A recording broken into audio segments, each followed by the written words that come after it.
Welcome to the Making Sense of Marketing video series, where we look to educate and inspire people with their marketing. Welcome to Making Sense of Marketing, where today we're interviewing entrepreneur Sarah Colcord to get insights into her marketing so far. Sarah's responsible for creating a Facebook group called New Zealand Made Products, which was started in the early stages of the pandemic and quickly grew to 100,000 members, and today has in excess of 550,000 members. So Sarah, just to kick it off, I want to ask you about what was your marketing experience before you started your Facebook group? My marketing experience prior to the Facebook group was nothing.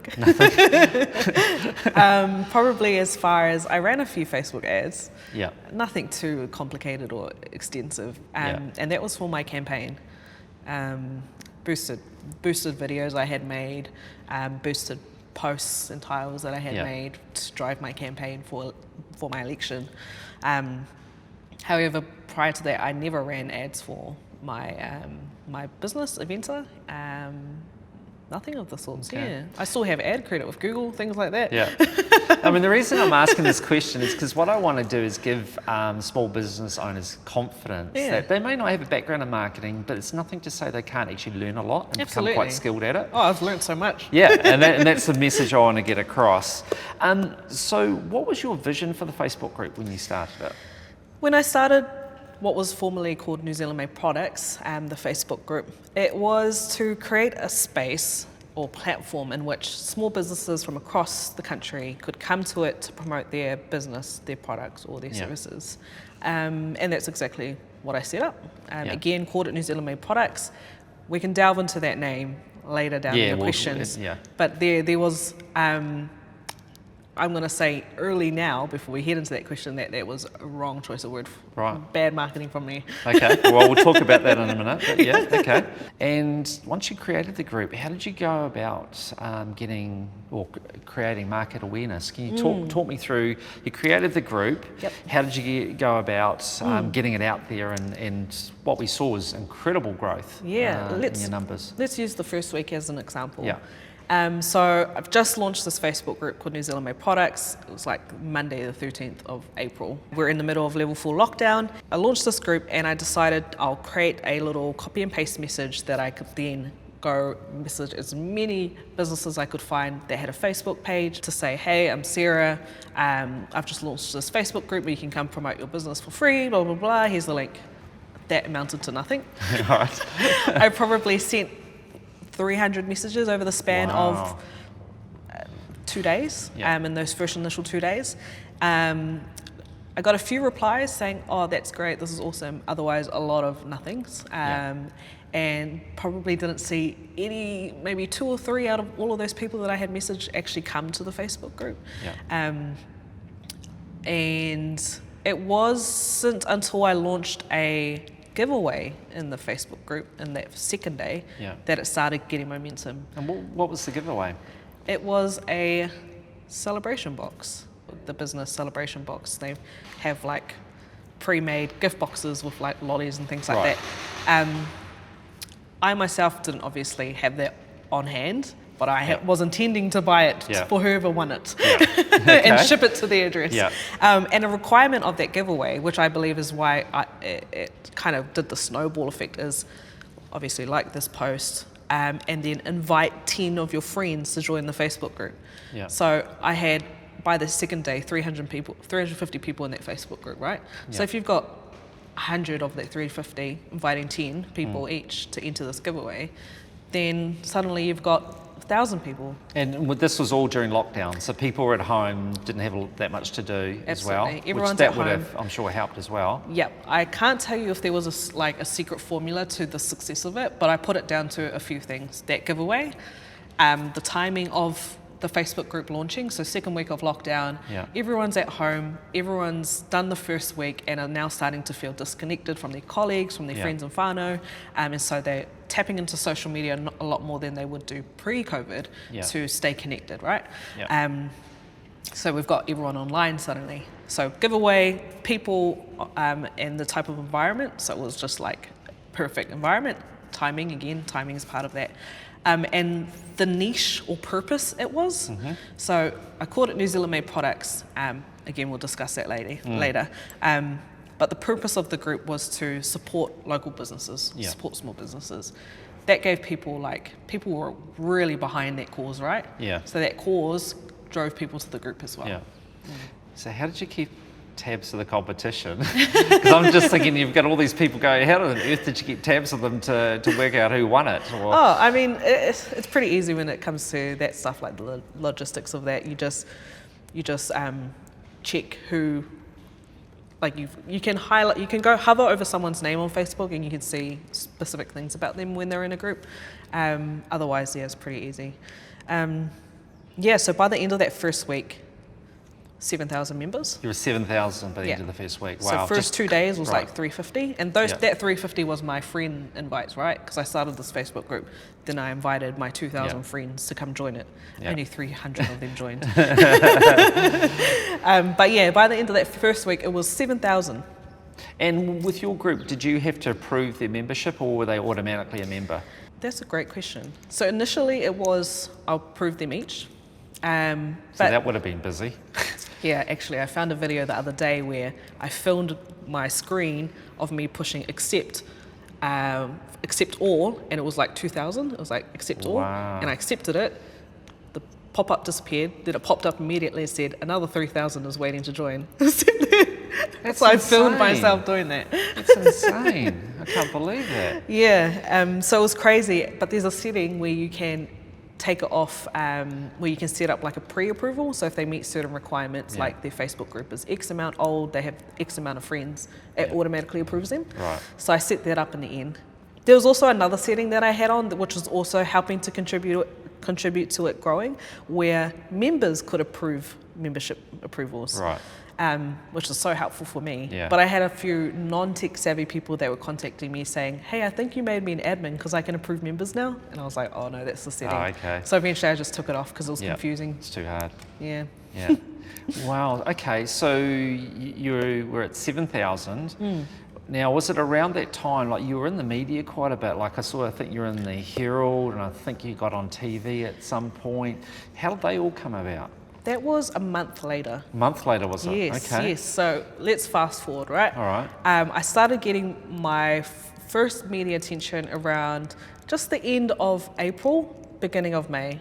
And I remember vividly because from that first media interview, it was non-stop after that. I was probably doing 3 interviews a day over the period of 2-3 weeks for various different media outlets. And every time one would get released, there would be an influx of people driven to the Facebook group to just join it. So yeah, that's my next question. So just before the media, what numbers were you at by then, do you think? About 80,000. About 80,000. Yeah. So that 80,000 has just come by way of your competition.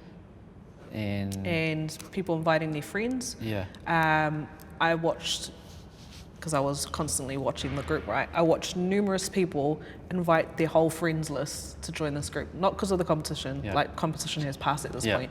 Just because they loved it so much that they were like, I've got to invite my whole friend list to this. Now at that point, wasn't there other Facebook groups starting up doing similar things? Yep, so there was a few of them popping up. I think maybe 1 or 2 of them were people who I might have had a disagreement with in the Facebook group, then going to start their own. Right. Didn't like, I guess, the strict way in which I ran New Zealand Made Products. We're then creating a bit more accessible one, I guess. Yeah. And did that ever pose a problem for you? Not at all. By the time that some smaller groups started popping up, we were about 150,000 members in. Wow. So by then we had a lot of momentum that was continuous. One of our first media releases or articles, I guess, was because we purely got about 60,000 members in one day. In one day. Yeah, and that's what one of the articles was about. Was like, so obviously more people joined after that. Yeah. So it just kept feeding on itself. Yeah, it just kept feeding on itself, and then I became just organically like a bit of a spokesperson for small businesses, which again more media, things like that. Yeah. Wow. So you're at 550 now, which is kind of about a year down the track. Yep. Can you sort of talk me through the growth and, you know, when did it start to slow up and, you know, have you been at 550 for some time or can you talk me through that? Yeah, so we've hit the 500,000 mark about 3 months in.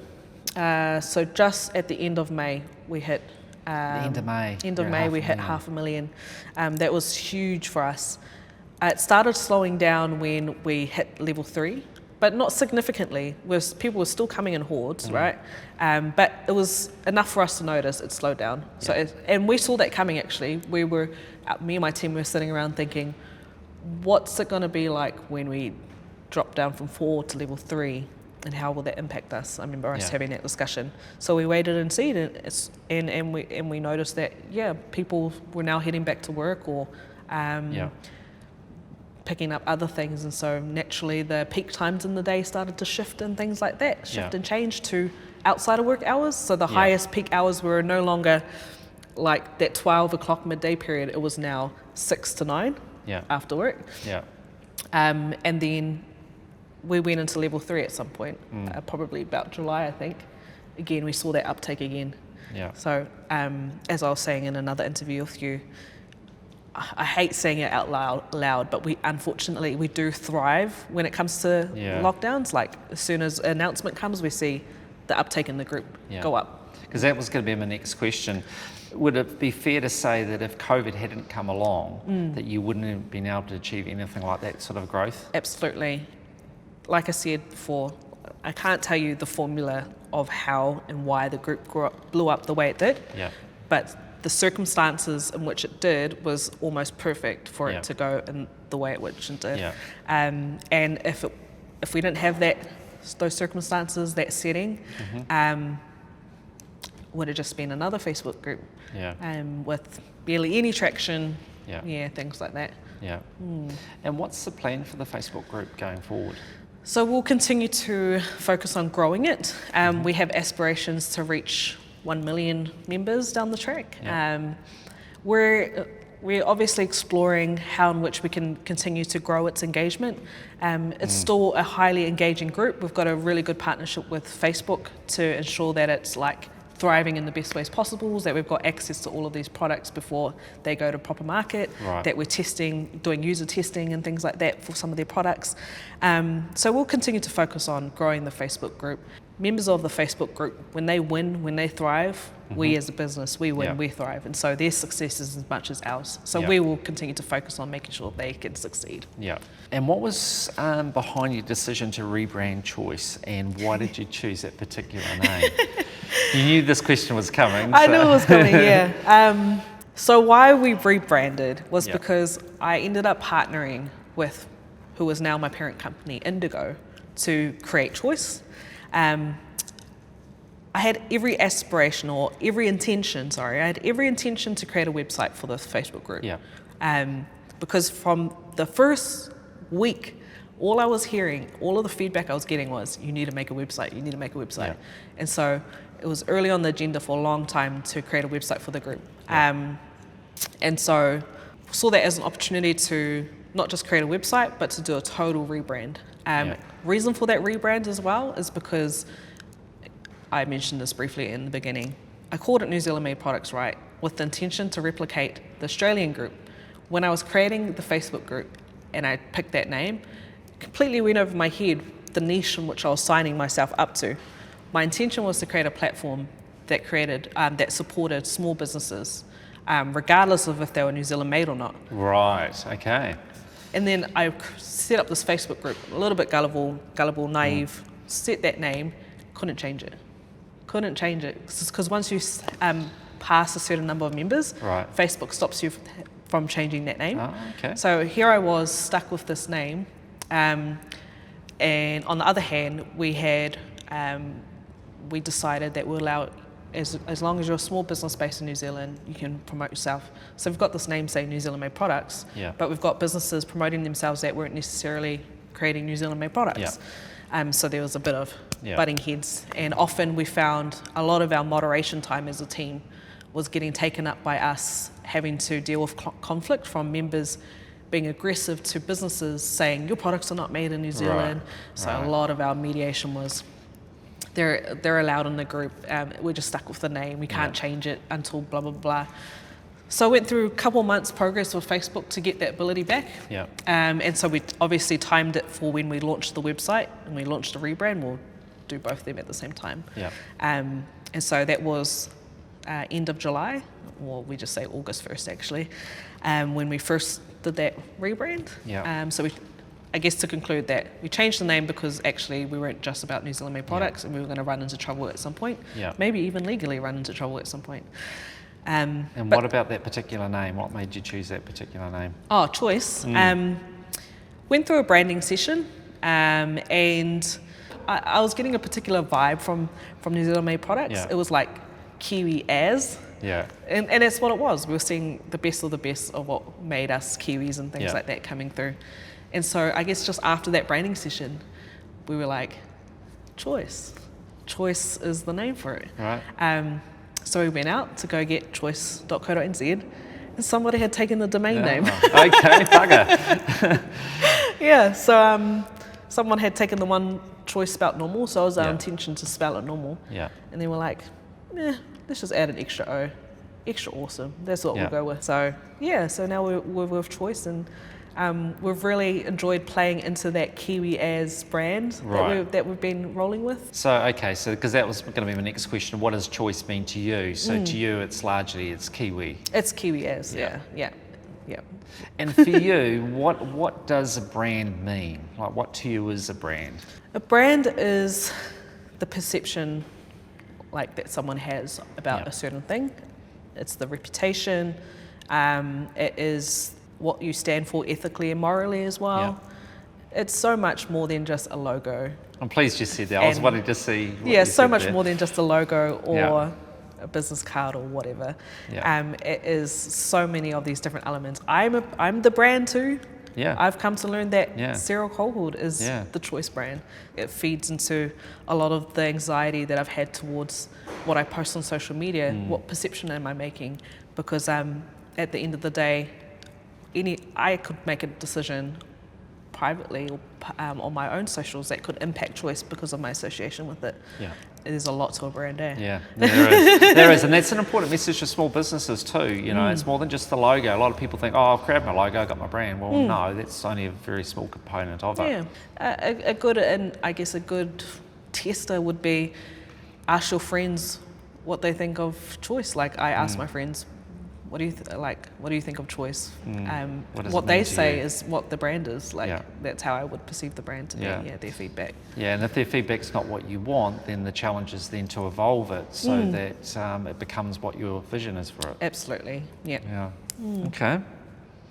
So, who is your target market, and what problems of theirs are you endeavouring to solve?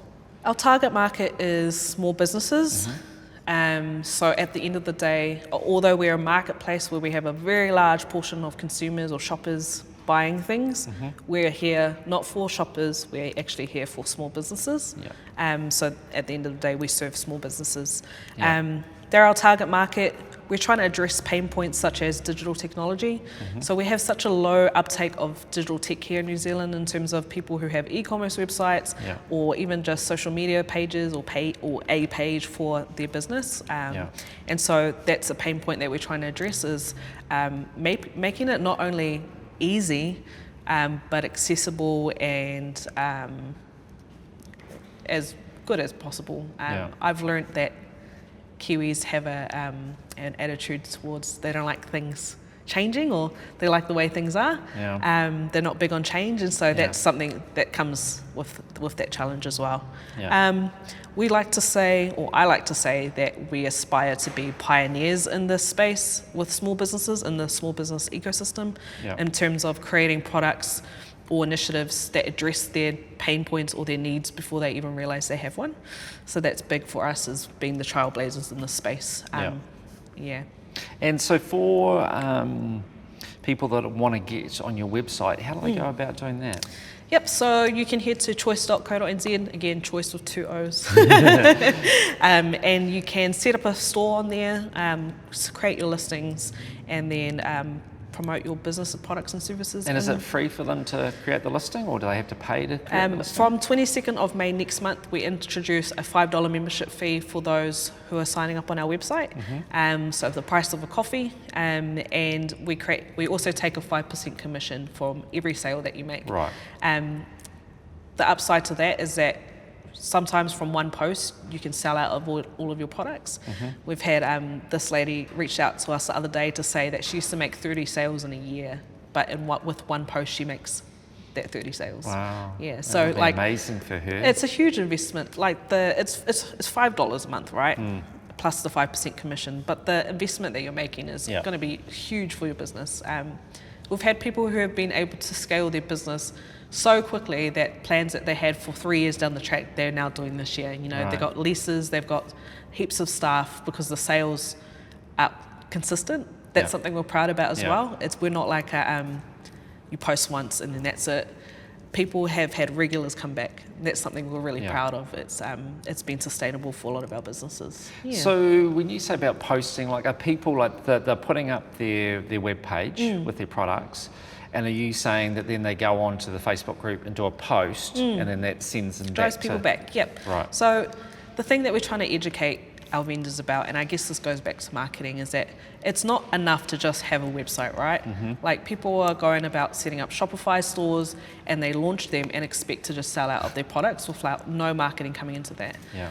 The great thing about Choice is that we encourage you to set up your store and your listings on our website, and then as soon as that's done, we encourage you as often as you want, every single day if you like, to go to that Facebook group and to promote your range, your store, or even just a singular product. We encourage you to do that because you actually need that visibility to get those sales. And it's the consistency is important too, isn't it? Because exactly. not everyone's online at the same time, so if you don't keep doing it, a lot of people are going to miss. Yeah, and we've had a few people every now and then that's like, well, I set up on your website and I posted in your group and I got 5 likes and no sales. Well, we don't guarantee that you're going to hit the mark every time, and there's definitely no secret formula to getting your post going viral. But we do encourage you to try numerous times. And it was just about a month ago that I had a lady say that to me, and I said, why don't you copy and paste the exact same post, not change a word in your caption, use the same images, post it at a different time of day. Her post had 2,000 likes by the end of it, and she sold out. Wow. Compared to when her post got approved in the morning, because she would used to submit it in the morning. Yeah. So there's a lot to it there's a lot to it than just submitting a post or posting. You got to consider time of day. Are you posting on a weekend where everyone's out watching the sports, or everyone's at 660? All of these factors actually come into play for a lot of the way in which your sales go about. So. And what about though with the approval of the posts though, because that could take a while. So you might put it in the morning, wanting it approved in the morning because you think that's the best time, but it doesn't get approved just like nighttime or the next day or something? Absolutely, that can come into play as well. So we try as much as possible to approve posts within a 24-hour period. We actually just launched another Facebook group 2 months ago called Choice Vendor Academy. Purpose of the group is to provide wraparound support to our businesses, our audience, to enable them to not only do business better, but to support them to get the best engagement possible out of the Facebook group. Right. So every day we run a poll where we ask the members in there, are you submitting a post today? So we can see what numbers to expect and who's actually submitted a post, and then we go and approve them. Right. Yeah. So it helps you to better manage the flow. Absolutely. Yeah, so we're also in the process of employing another two part-time moderators to help bring that queue under control, to help streamline all of that stuff as well. Again, people think it's so easy running a Facebook group. It is simply not. Especially with the numbers you've got too. Yes, it is huge. Huge numbers, huge number of posts coming through a day, huge number of wraparound support we have to provide people. So, it's not just about us declining a post because we actually have to vet every single post against the guideline, depending on what business they are, so it gets complicated. But we get many people, and this is why we have a full customer service team, contacting us through various means to ask how they fix X, Y, and Z. And so over several days, our team could be working with one person to get a store set up. Right. Because we have a lot of people that are not tech savvy, and that's completely okay, but they require extra time, extra support to enable them to do that. And hence you've got this new group to help sort of streamline that approach. And make it a lot of the more questions efficient. that would usually come through email, they can now just ask in the Choice Vendor Academy private Facebook group, and if we're not answering it, and another member might be able to answer it. Nice, and that helps share the load for you too. Yeah, That's and nice. It's been important for us to bring that intimacy back into the Facebook group. I think another reason why the group was as successful as it was in those early days is because I was intentional about creating a relationship with my members regardless of the size. Right. When we rebranded though, I pulled myself back a little bit, and actually that was a bit detrimental to the group.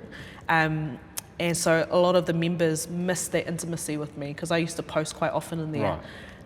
And so now with this private Facebook group, that's us introducing that intimate relationship back again. Yeah. But this time, not just, we just want it to be intentional with our audience, which is small businesses, because shoppers don't really need that intimacy. But So you see that as part of your success is making sure you've got the infrastructure in place to support your small business owners so that they can be successful in creating their listing and then getting customers to come to it. Yeah, absolutely. As I have been consistently saying, when they win, we win. So it's very much in our best interests to make sure that they have what they need to succeed. Yeah. So who's your competitors out there? I don't know if I'm allowed to say out loud. Other marketplaces, obviously. We're a bit different though. So we've had this conversation among our team, and what are your points of difference like? It's so weird, eh? Like we're a marketplace, right? Mm-hmm.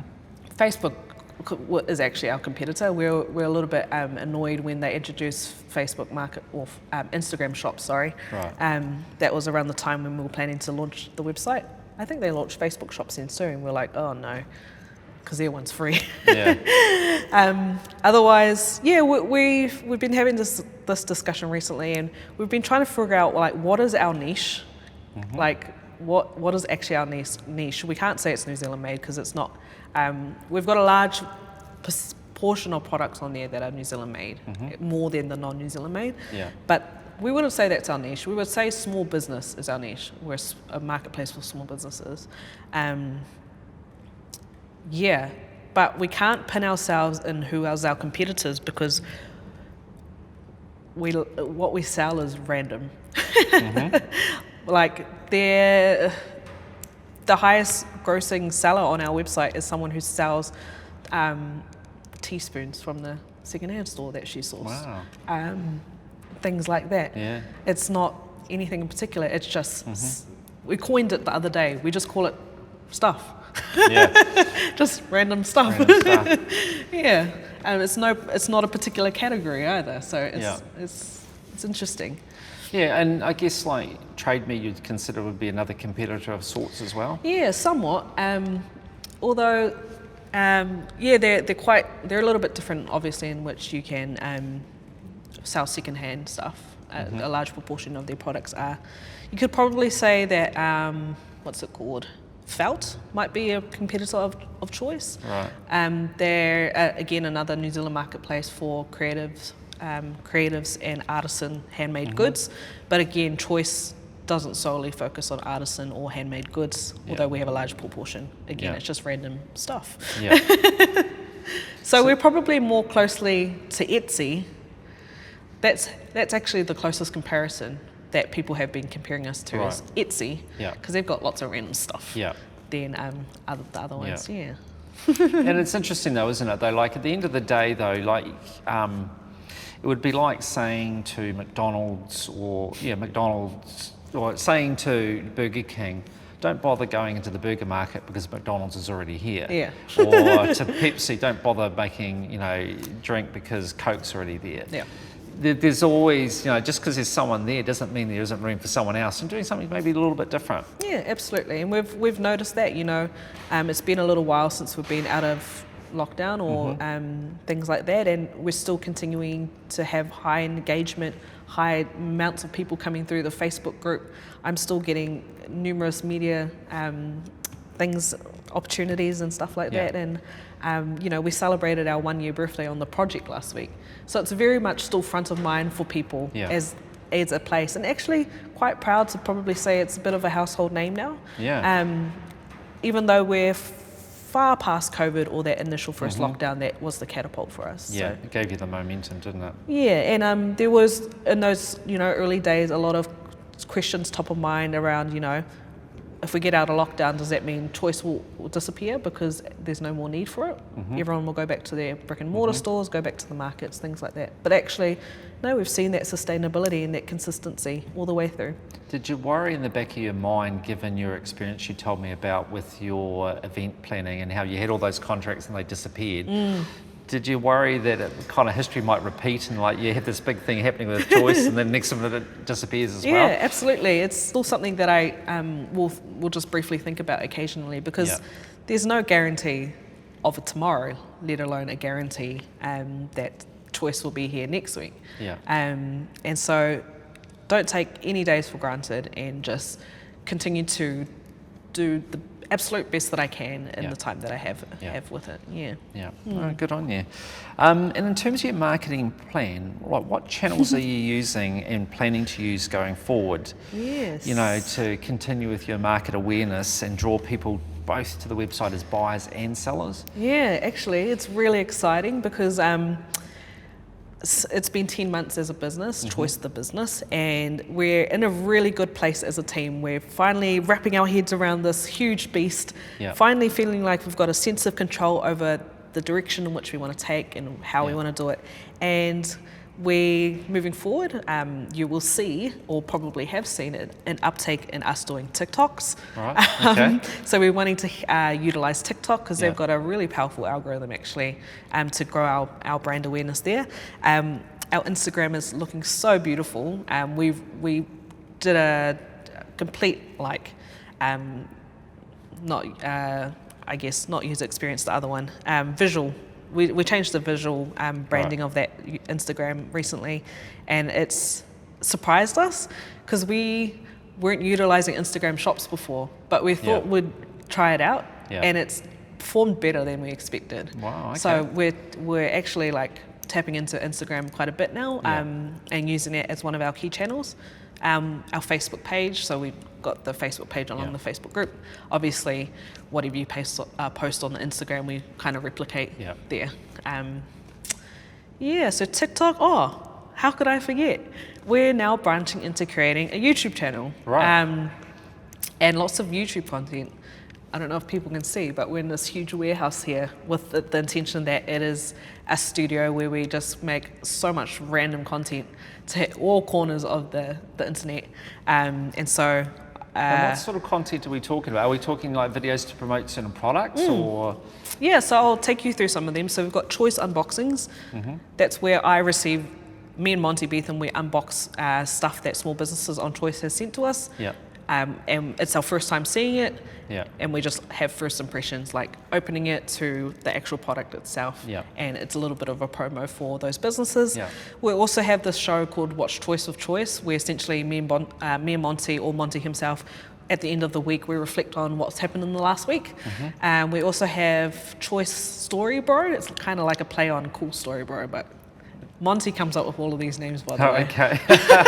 That's why there's so much choice in the names of it. I'll tell you what my one is. It's a bit different though, but Choice Story Bro is when he goes to hang out with a small business for the day to capture their story, their day-to-day, tell their story. He's in Hamilton today filming with a CHOICE business down there. My series, which hopefully will come out in a month, we're just getting our stock of videos ready, is called Yum As. It's where I go with a New Zealand influencer or New Zealand celebrity to a local eatery that they're taking me to essentially try their food for the first time and to give a bit of promotion or profile to those small businesses. So they're ones that are on your No, marketplace? not necessarily. So we're real big on like just supporting small business, regardless of if you use our platforms or not. Yeah. Like, if you're on Choice, that's awesome. If you're not on Choice, that's fine. We'll still love to support you and work with you. And so, and I get to eat food. So that's the not a best bad part. thing. Yeah. So it's called Yum As. I film that every Wednesday, but we'll be launching all of those videos soon. And how long are they? How long will each? They're just each short one be? short videos, so they're about 5 minutes. Right. It just kind of just brushing over or highlighting the best parts of that eatery and their most popular dishes, and getting them to tell the story of why they started it.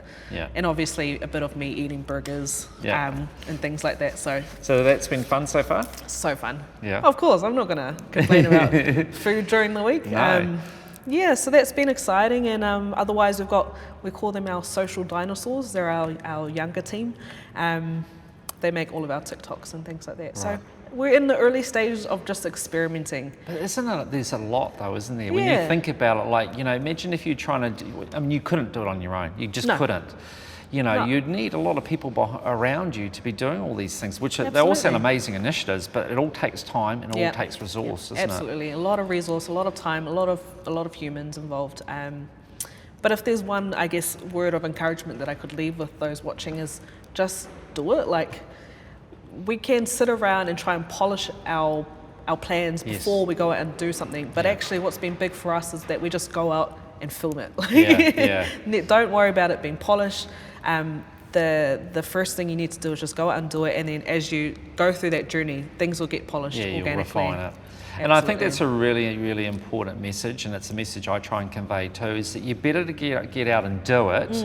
If the content's good, and say the film's not brilliant, or people see beyond that if the content is there. Absolutely. That's number one, is content. All the other stuff, making it look really professional, and that can come with time, but if the content's there, people will resonate. That'll resonate with them. Well, yeah. I was going to say there's a influencer called Nix who she uses the most blurry camera in the world. I love her so much though. Like, she does small business unboxing. And she's well known for lots of different other content as well, but her videos are not polished at all. She simply just holds up her phone and makes these TikToks, and there's a reason why she goes viral. It's the content itself. It's not the polished, refined product. It's awesome. No, I think that's important. The other thing, I'll see what you think of this, is like, if you're a small business, you're not going to have the resource you do to try all these things. My opinion is you're better off then to not do too much, but just try and do what you do well. Absolutely. What's your thoughts? Yeah, I prefer quality over quantity. I've always been big on that. I use the Facebook group as an example as well. The best posts are the ones that don't consistently post every single day, so not quantity, but rather the quality of the content in which they're posting up. So I'm real big on that as well. No, and I think that's important too, because the problem is there's so many different platforms that if you're a small business owner, you're like, well, do I do TikTok, do I do Instagram, LinkedIn, and so on? So many. and to do them properly can take quite a bit of time, and it's like, well, what do you do? And I get my message is just don't try and do them all, just focus on one or two and try and do them as well as you can. Absolutely. The others can come with time when maybe you're down the track and you've got more staff to help. But absolutely, just focus on the one that would work for you, you and your product or your business. Okay. And for you so far, what do you think has been the most effective form of marketing that you've done? Probably going out and about, face-to-face marketing. Right. So what's interesting is we have a strategist on our team now, and his role lately, he's going to all of the markets, all of the expos, all of the events to go talk to people face-to-face.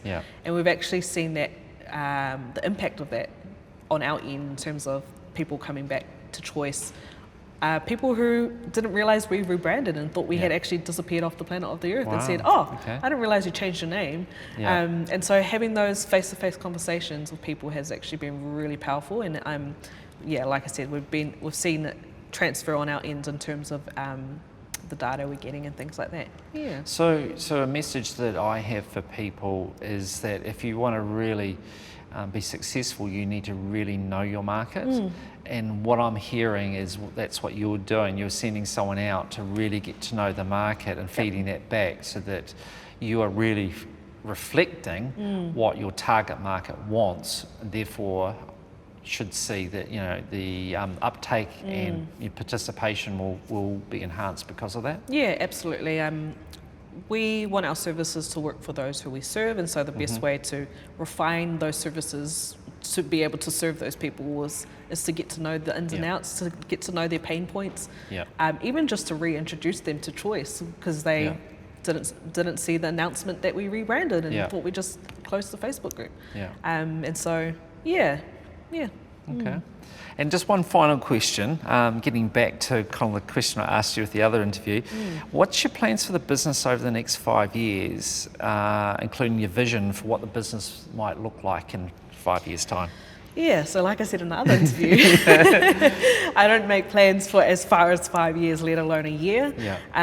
Or I don't even know what I'm doing next week. COVID has taught us that you can't guarantee things will go through, but otherwise, we will continue to focus on growing CHOOICE the business, not just in terms of staff members, but in terms of the scale in which we reach. So we have ambitions to have more members than we do now, obviously, more vendors, more sign-ups on the website, sell more products.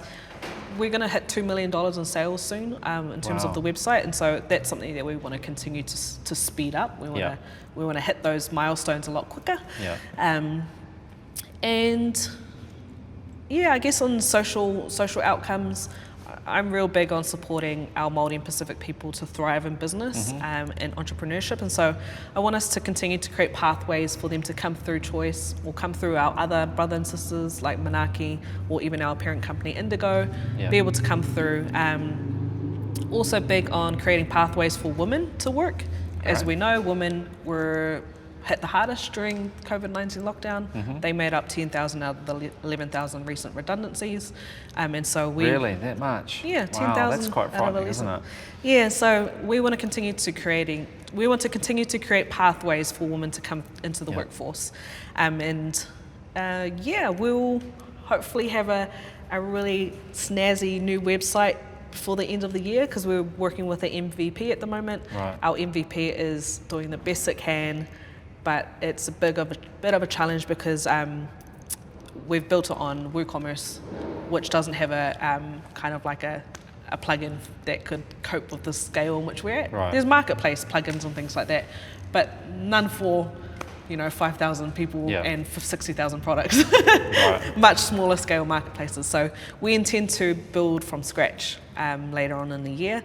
Because how many people you got on your website now selling? Over 3,000. But we've got 5,000 sign-ups, so a few inactive ones on there. And we've sold over 60,000 products since we launched that website. Like I said, we're about to hit 2 million in revenue.